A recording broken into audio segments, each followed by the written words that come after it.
Hey guys, it's Eric. In today's video, I'm going to be talking about ways to help you deal with liquid ostomy output. Stay tuned.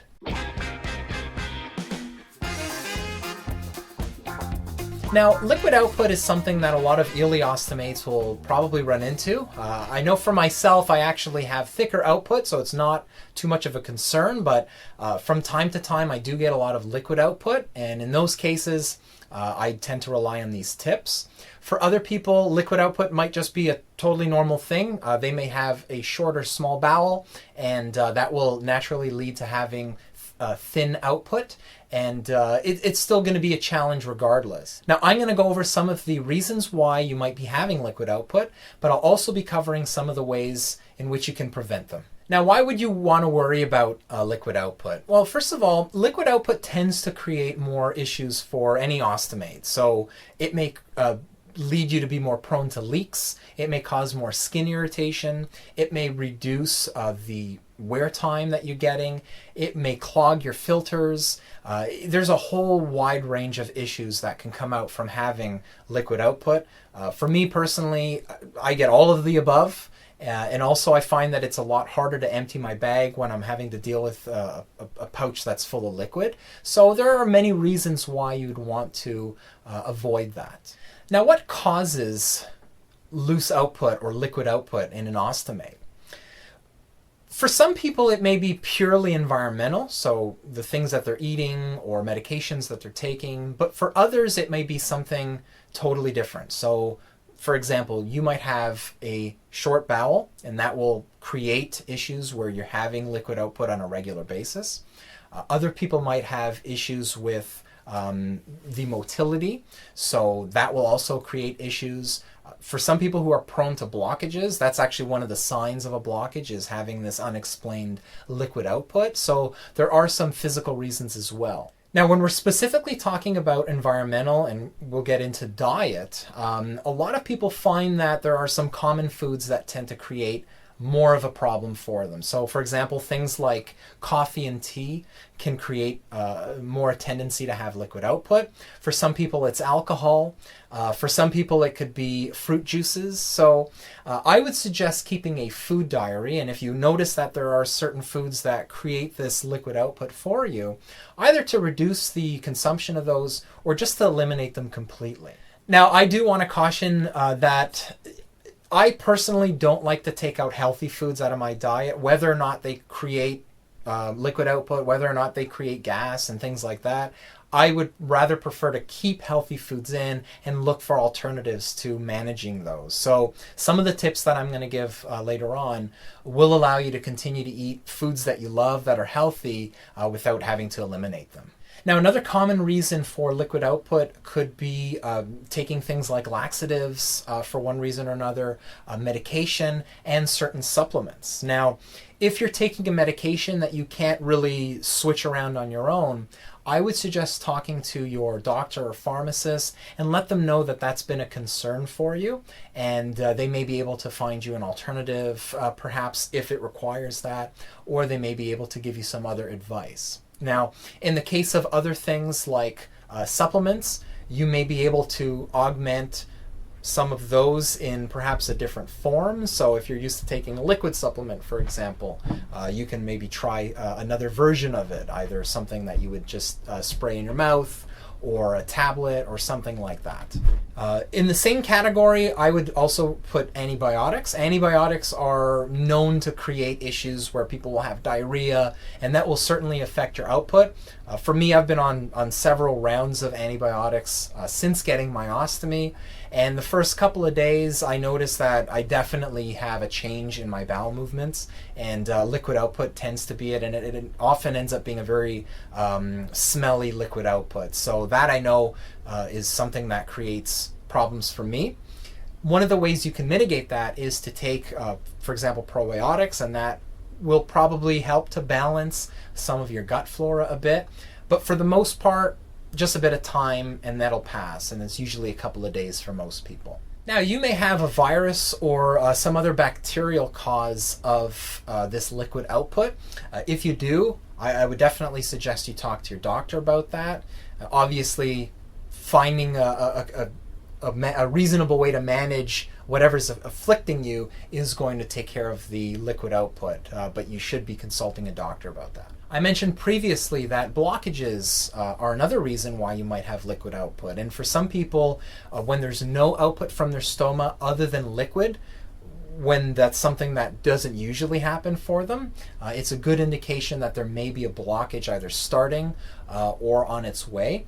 For me personally, I don't tend to get a lot of liquid output when I have a blockage, but I know that is something that I've had when I've had partial blockages, so I know that that's something to look out for, along with other symptoms. Now, if you do suspect that you have a blockage, you really should be either contacting your Ostomy Care or health professional, or heading to the ER, especially if you begin to vomit, so don't take blockages too lightly. Okay, so how do we deal with this liquid output?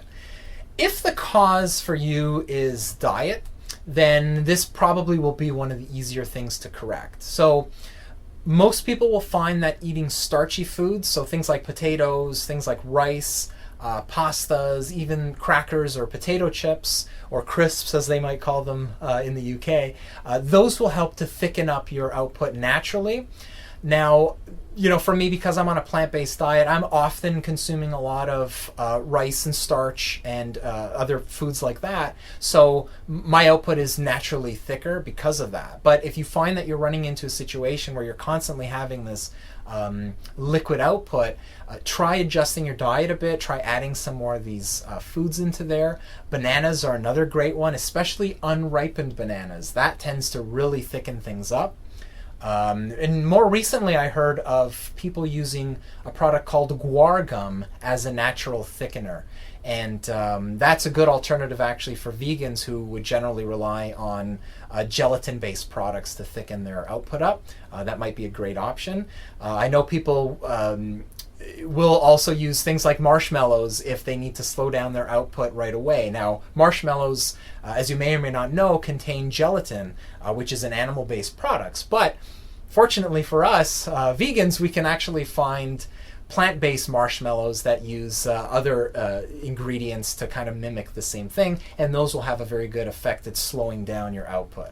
Now, if you don't really like the starches or you don't want to consume too many of them, nut butters are another good way to slow down your output. Peanut butter, almond butter, any of those things will help to slow down your output in sufficient quantities. Now, keep in mind that, there are certain foods that you don't want to get too much of, and for some people, nut butters might be just too rich in calories to consume, so that might be something to consider. Now, for me, oatmeal does a great job in thickening my output, and I regularly eat oatmeal anyway, but if I were to run into a situation where my output was a little thin, a nice bowl of oatmeal usually solves the problem.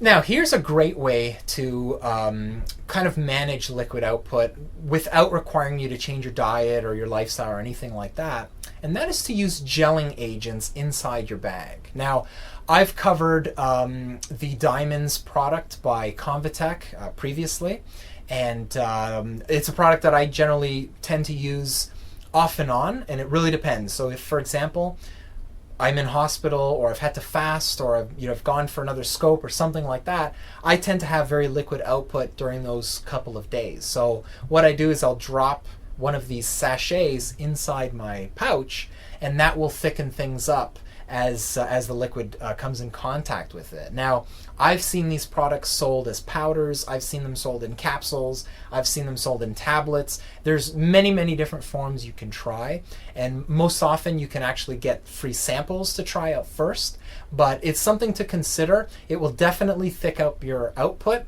and it actually does a really good job on it. Now, there is one contradiction when you're using that product. There are certain reasons why you might have liquid output that will not work effectively when you're trying to use a gelling agent. So for example, if you have a very high potassium output. So for me, if I try to induce liquid output by drinking a lot of prune juice, for example, I find that a lot of the gelling products basically stop working. So there are other things like that that you might have to watch out for. There may be medications, for example, that are creating this issue that may not be very compatible with these gelling products. So if that's the case, I would revert back to dietary options. Now, for some people that have uncontrolled liquid output that perhaps might be leading to problems with dehydration, their doctor might actually recommend like anti-diarrhea medications.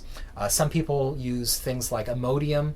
It's definitely something that you can consider, but I would ask your doctor about that and see if it's a right fit for you. Now, there is another option that I personally don't recommend, and I know that some doctors will also not recommend it, and that's to use fiber supplements. Now, fiber supplements will naturally thicken up your bowel movements and things like that, but they also come at a risk of potentially causing obstructions and blockages. So that may be something that you might want to avoid.